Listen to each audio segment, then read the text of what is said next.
Alright, now we're going to start on an alternator change. To see all the details on how to remove this, please look at my other video about the thermostat sensor. So basically, we're going to take the top off.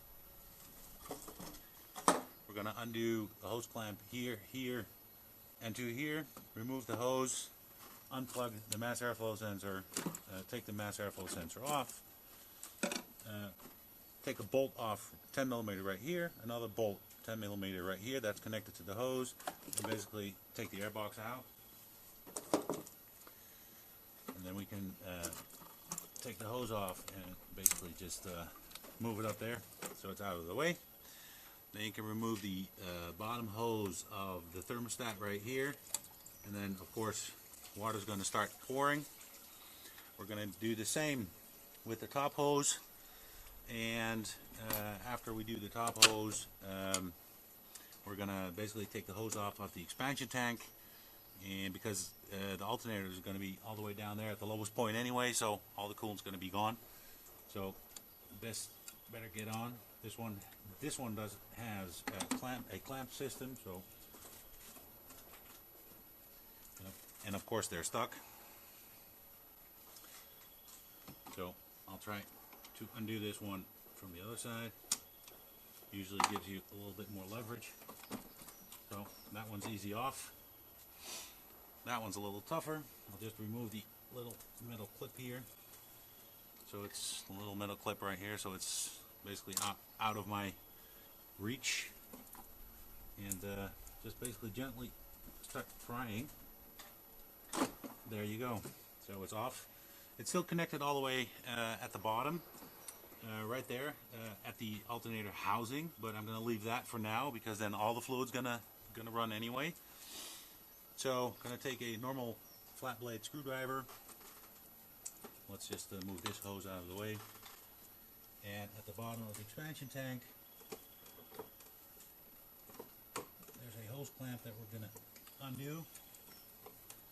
Some people do this job without removing the radiator, but you'll see why I usually like to do it without anyway.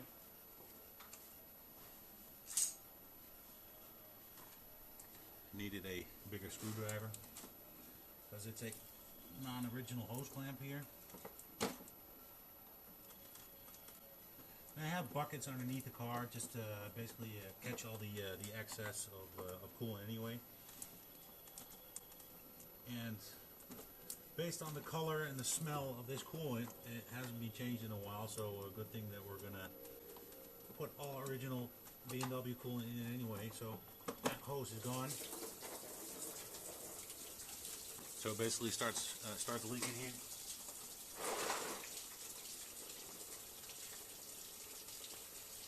Trying to catch as much as possible on the floor, of course, with all the buckets.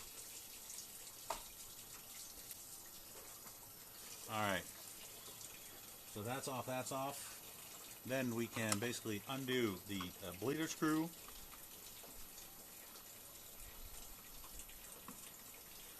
Put that aside. Pinch the little tube tab here. Let's take the plastic part out that holds the expansion tank. Let's just get that hose back where it's supposed to be. Then basically just pull the expansion tank out a little bit, like so, and you'll see, or you're going to have one of those squeeze clamps, one use. In this case, apparently it has been off already. So this is just a normal hose clamp. There you go. It's off. And then gently pull it up. Underneath there's a little plug. Unplug it. I'll show you guys. Plug right there. And so basically just be sure that you unplug that one. Alright, so I left off with the sensor. There's another sensor that's attached to the shroud. And that's basically just a little push-pull sensor, so not real hard to find out how to get it off, and it's relatively easy. Of course, when everything is wet with coolant, it's basically just a little clip-on thing with a plastic springy, so nothing really spectacular. I always also take the temperature sensor off just to have all the wires removed. Then I'm going to, I can basically take the shroud off now and take the fan off, or take the fan off now and then the shroud, but whatever. I'll just take the shroud off right now. Just put my tools aside here. Basically there are two little screws here, or not screws, but pop-ins. I don't know what the correct pronunciation is. I usually just take a pair of clippers and put it in between so that you can pull them out. I'll show you guys a little bit later. Once I get them out, there you go.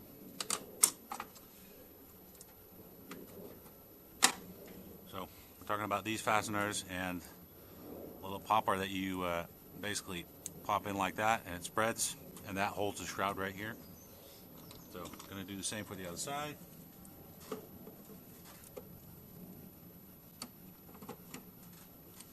Alright, so that's all off. Basically nothing else is connected to the shroud, so we can basically just pull the shroud up and get it out of the way. There we go.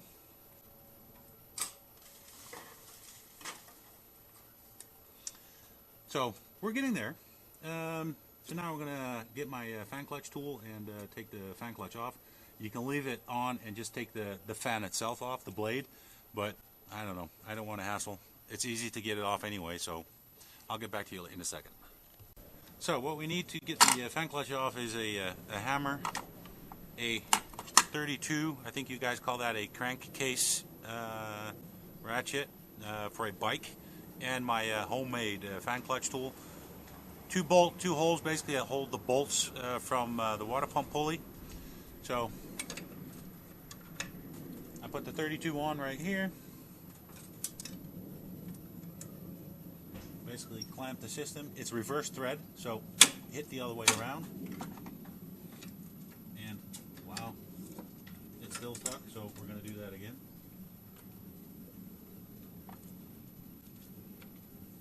There we go. So it's off.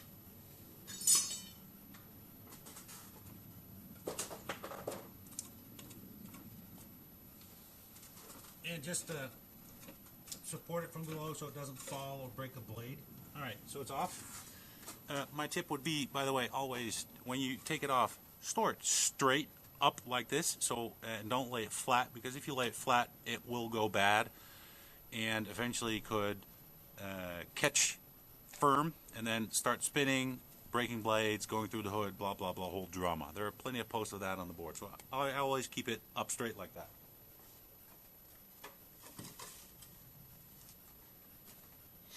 Alright, so what's next? There's of course still a lot of fluid in the radiator, so I'm going to undo the little hose all the way down there. That basically runs from the bottom of the radiator to the transmission cooler. Same system. This also has the quick release clamps, or you take the correct side screwdriver. That usually helps also. I'm trying to do it as fast as possible. Alright, so that one's off, and of course coolant's going to drain from that one also. And then to take the radiator out, I usually prefer to leave the big hose, bottom hose on, because it's a real pain to get it back on once you want to put it in. You take a screwdriver, you see an arrow, you put it in the arrow and basically just pull it back so it releases. Like that. So now the radiator is technically loose. Alright, I usually take it up and twist it a little bit, but it's usually just on the go. And I'll show you guys why I always like to take the radiator off anyway. Because for some reason these cars really like to collect junk and debris and that sort of stuff. So there's just a little hose here in the way.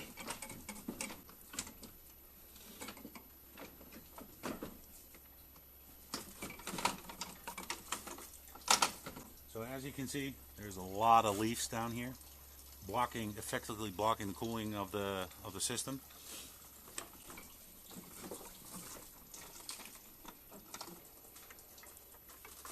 So let me see if I can show you that, guys, this without pumping coolant all over the engine. Let me drain a little bit like that, just to get it out. Alright, so as you can see, it's just filled with leaves and completely clogged. So that's why when I do stuff like this, I just take it out anyway.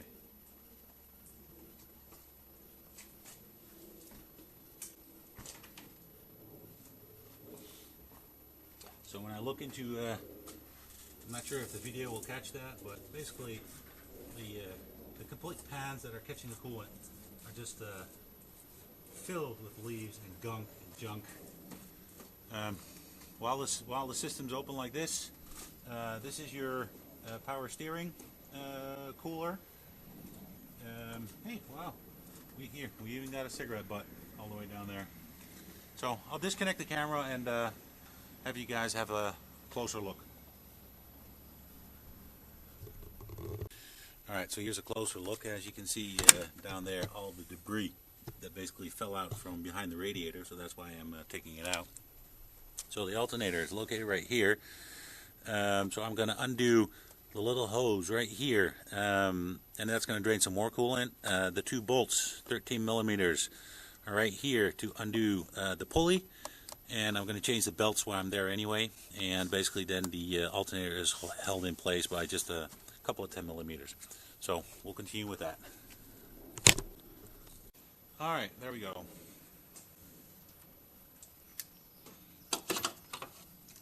I'm taking a 13 millimeter long socket just to basically pop the pulley tensioners.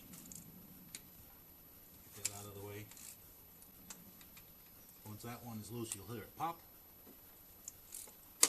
There you go. That was a pop. So now basically it's loose so that you can actually take the belt off all the way. This belt's actually not that bad. I've seen them with cracks in them. Didn't see the other one yet, but we're gonna replace them anyway. So we'll see. All right, then we're gonna do the lower hose of the alternator.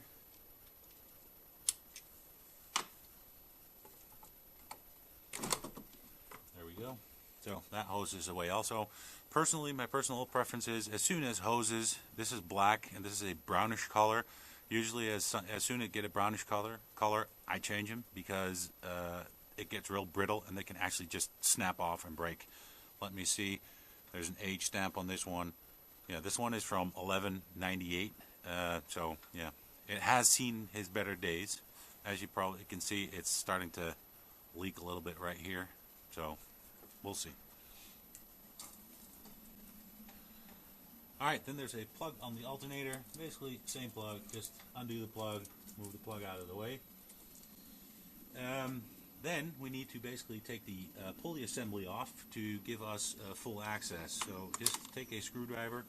Inside the pulley there's a little plastic cap that you can pop off like this, as you can see. And there is a, I believe you guys call that a hex in there, but I will basically get my hex tool and get back to you guys. So just to show you, the hex is right here. I'm going to undo these two 13 mils and basically take the whole assembly off so we can actually reach around the alternator right here. So I'm going to do that. I'm going to hang you back up and be back. Alright, so I take my T50 hex right here and basically put it in and then undo we go.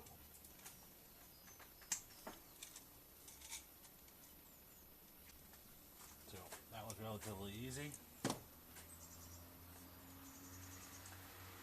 Then I'm going to take the two 13 mils out.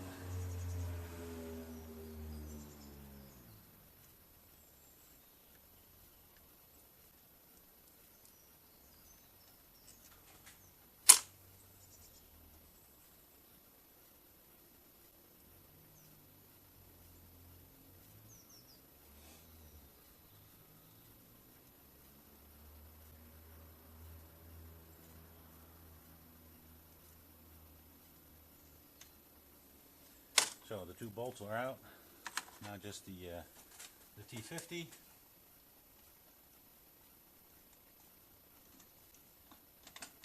There we go. And we basically just take the whole assembly off like this and put it down. So now we have full access of the bolts.